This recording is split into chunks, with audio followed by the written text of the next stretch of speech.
Akasbani Imphal Ngangbam Nganthoi na pau pajari ahanbada maruoiba pau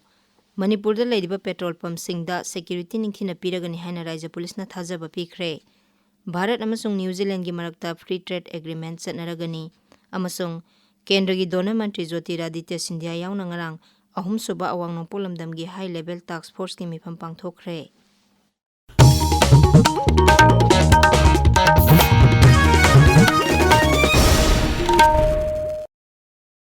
Manipurda leiriba petrol dealer singi tongan ba retail outlet singda security ningthina piragani haina Raija Police na thajaba pikre Manipur Police Control Room na thokpa cherol amada hai Raija gi additional DGP Law and Order mari leinaba jila singi senior SP singa loinana Petroleum Dealers Association Manipur gi mioi singa ngarang police headquarters ta unakre maduda petroleum gi retail outlet singda matik saba security thamgani haina police vibhag na thajaba pikhi Police mobile team su tongan ba petrol pump singda thamnanaba amadi anti extortion mechanism hena mapangal kankhanaba su honaragani haina police ki maikaidagi phongdokhi serol asina makhata na hai petrol pump singdagi namduna sel khaibada senaba mioi ani police na fare makhata na thiba humbagi thabak su chathari hairi amaromda security force na Raija sigi tongan ba mafam singda thiba humbagi thabak leptana chathari Tengnopal jila dangrang chathakiba operation da improvised mortar ani amadi walkie talkie set ahum phangki hairiba polam singa si jila sigi machi police station na konba konai tong amadi pelyang singsangdagi phangkhibani atopa thodok amada police na Imphal West jila gi kwakaithel mayai koibi mamang lekaidagi miyamdagi namduna sel khaibada senaba RPF PLA gi kadar amangrang phakhi aduga lal hulub asigi kadar amasungarang Imphal West jila gi Lamphel police station gi manung chanba takyel kolom lekaidagi security force na phakhi Kuntrani thoi suba Imphal Book Fair gi ngasi mapani chanba numita functioning of NGOs voluntary organization run public library saiba hiramda capacity building gi tharoma ma pangthokani book fair asi heyang loisingani Manipur da ngasi Kisan Divas kam National Mushroom Day pangthokadauri palan asigi kumsigi hiramdi mushroom as functional foods haibasini numit palan asi ICAR Research Complex for NES Region Manipur Center Lamphel Patna AICRP mushroom AICRP on seed crops ABITSP amasung masigi KBK mangana khosamna sinbani thawramaduga mari lenana Lamphel Patki ICAR complex ta pangthokadaba lawmi singi melada Manipur gi sengum thaba mioi sing self help group sing amasung entrepreneur sing na saruk yagani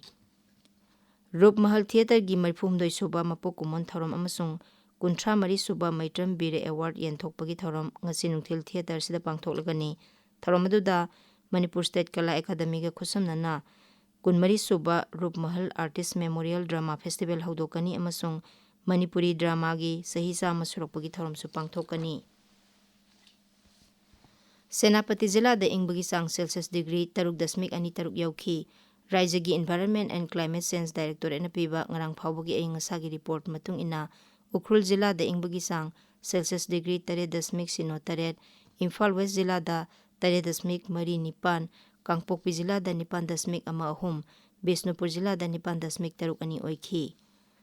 Saliba tha asigi manungda IDP singbu masa-masagi mayumda hanjin halo haiduna paring naina satharakpa lamboi khongnang khonggi wakat mifang asisu leptana sathari loinana Raijapal amadi Chief Secretary da Kokomiga loinana IDP gi apunba kangbuna piba memorandum ngarang su pisinki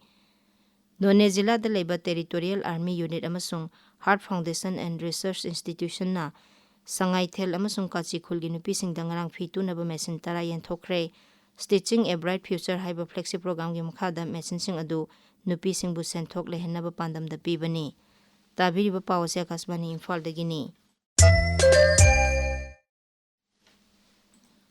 Bharat amasung New Zealand gi marakta ऐतिहासिक oiba amasung leibak anida kanaba pigadaba Free Trade Agreement FTA sananaba yanare Pradhan Mantri Narendra Modi amasung New Zealand gi Pradhan Mantri Christopher Luxon ga ngarang wari sanaduna FTA gi matangda wafam asi phongdokhibani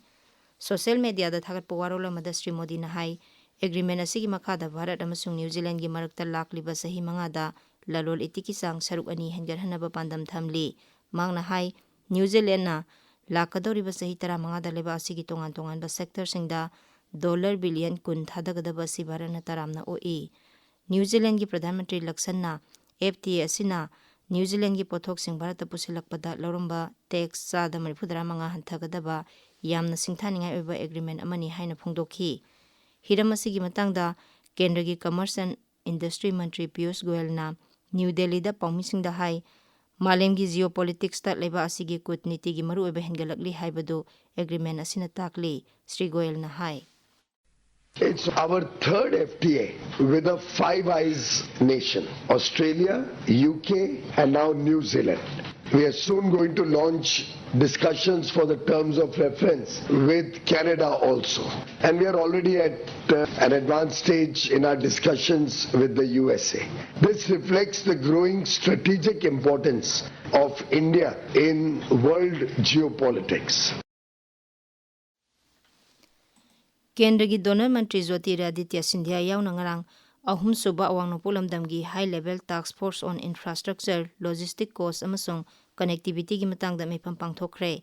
mepham aduda Tripura gi mukhyamantri Manik Saha Mizoram gi mukhyamantri Laldu Homa केंद्र की तोंगान बा मंत्रालय अमसुंग अवांग नोंपोक राज्य सिंगी senior official सिंग सरुक याखी मिफम अदुदा अवांग नोंपोक लमदमदा लंबी थोंगी थेंगनरिबा खुदोंचादबसिंग infrastructure की पाइखटकदबा project सिंग यावना तोंगान वाफम क्या खनखी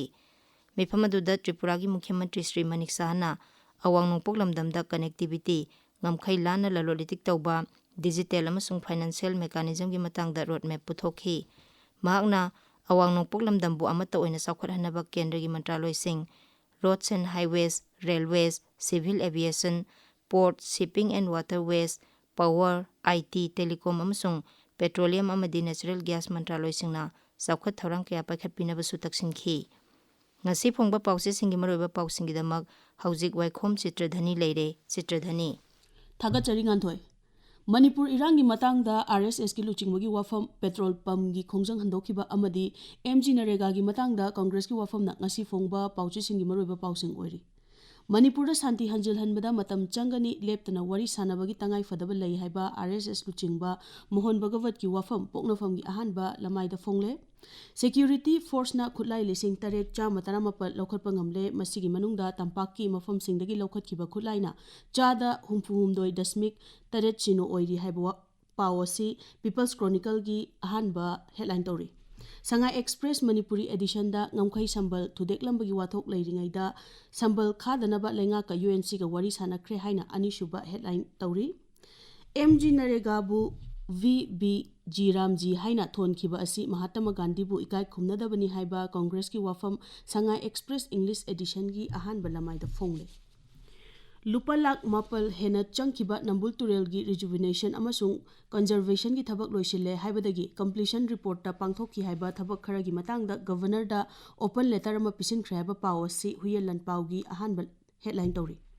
Sana Lebakta Maitaina buffer zone Togai Haibagi Mayokta Kuki Singna Kongjang Changsin Kre Tokai Belengak Pidriba Makai Free Movement Yaroi Haiba Pawasi Anishuba headline Tori Center ga UNC ga amuk hanna wari sana kre haiba paw asi Manipur Mail gi anishuba headline Tori Hills Hornbill Express ta government na thajaba pirakpadagi Manipur Petroleum dealer singi khongjang handokre haina ahanba lamaida fongli Awang nongpok ta thengnariba issue sing kokhanaba hotnabada Myanmar gi mikhal mai pakna pangthoknaba India lengakna hotnaba mathau tai haiba senior gi wafam naharol gi thodang gi ahanba lamaida fongle nganthoi थागतचरी चित्रधनी अरोइबदा मरोइबा पाव मुहन्ना मणिपुर दा लेरिबा petrol pump सिंग दा security निंगथिना पिरगनी हाइना राज्य police ना थाजबा पिखरे Bharat अमसुंग New Zealand गी मरक्ता free trade agreement सनरगनी अमसुंग केंद्र की donor मंत्री Jyotiraditya Scindia यावना ngarang ahum suba awang nopok lamdam gi high level task force ki mifam pangthokre paw loijare